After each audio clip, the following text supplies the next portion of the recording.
The romance of Canadian transportation began in the 16th century when the first explorers set foot on our then unknown continent.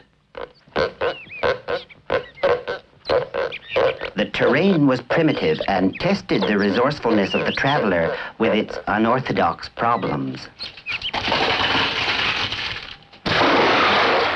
Water transport was the solution, and a native conveyance was pressed into use. It was called the canoe.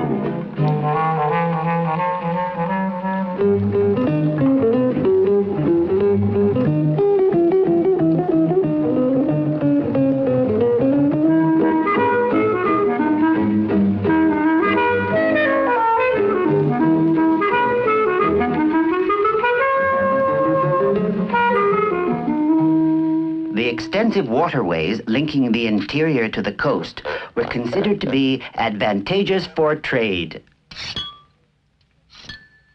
Suitable business procedures were devised.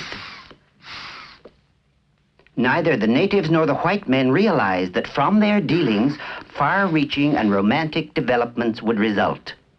A new age opened without fanfare. But then, over the next quarter century, as business expanded, new and heavier demands were made on the existing facilities for carrying goods.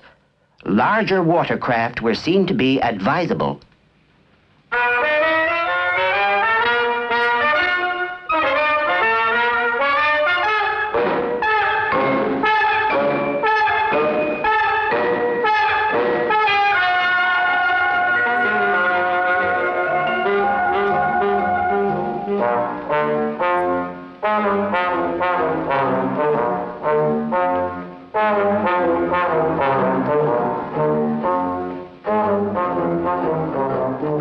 By the 18th century, fleets of bateaux, as they were called after the French bateau, plied an extensive lake and river system made more navigable by the construction of canals and locks.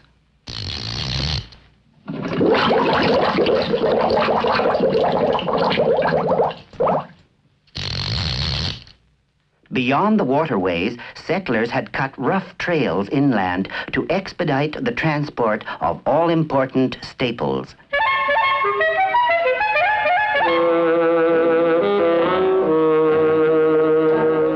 On the new trails, the ox cart was used, reliable though somewhat slow.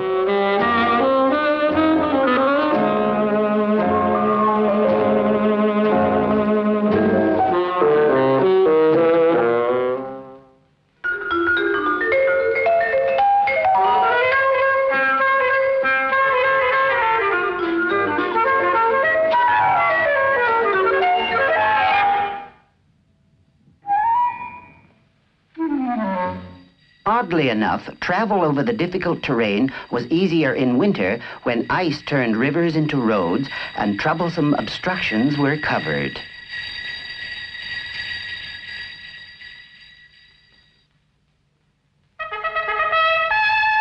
The late 18th century saw the arrival of the colorful stagecoach.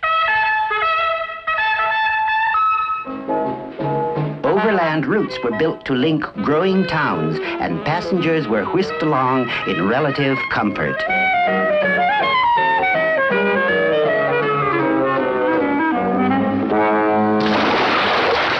All this while, sea transport was growing in extent and importance. But there was one fact that the men of the sea little realized.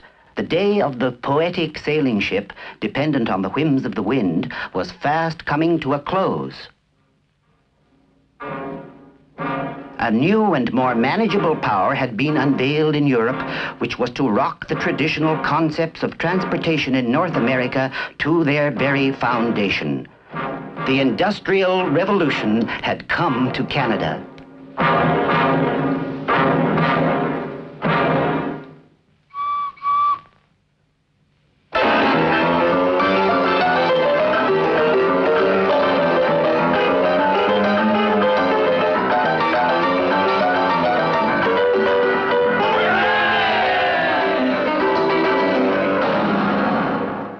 The face of Canada was changed. Steam-powered railway locomotives made it possible for the far-flung provinces of British North America to be joined in one nation.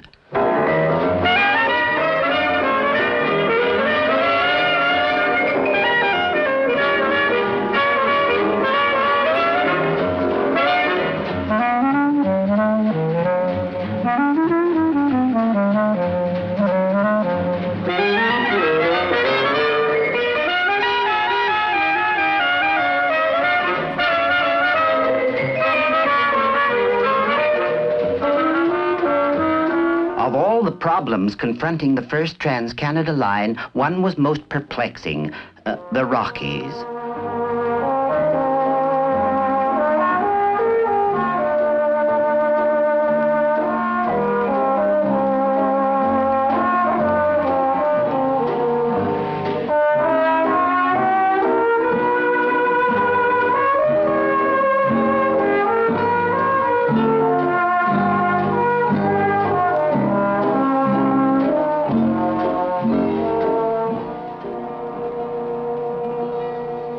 In spite of formidable difficulties, the mountains did not long defy the engineers. In a series of bold projects, they attacked the barrier from the west, as well as from the east, with unbelievable resourcefulness and immense daring.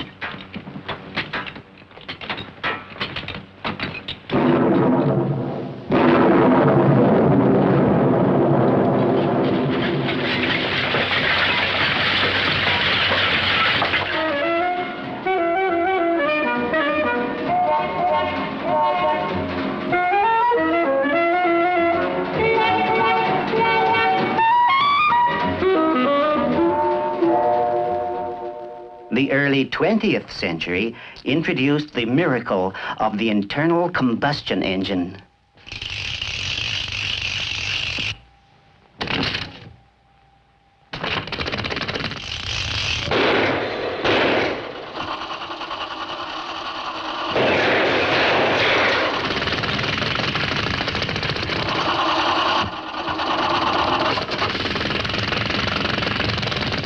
Soon, in a new Canada, even remote northern areas lay tamed beneath our 7-league boots.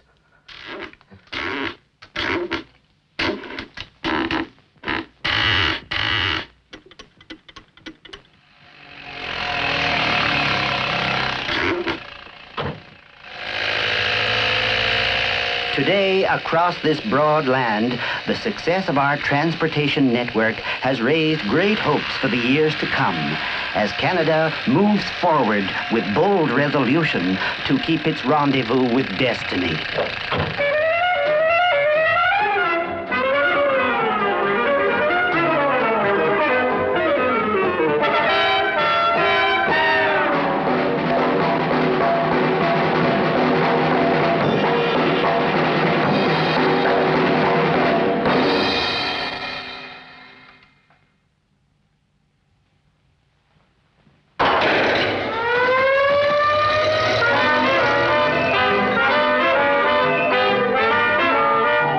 So today, as in the past, Canada's transportation genius stands ready for anything the future may bestow.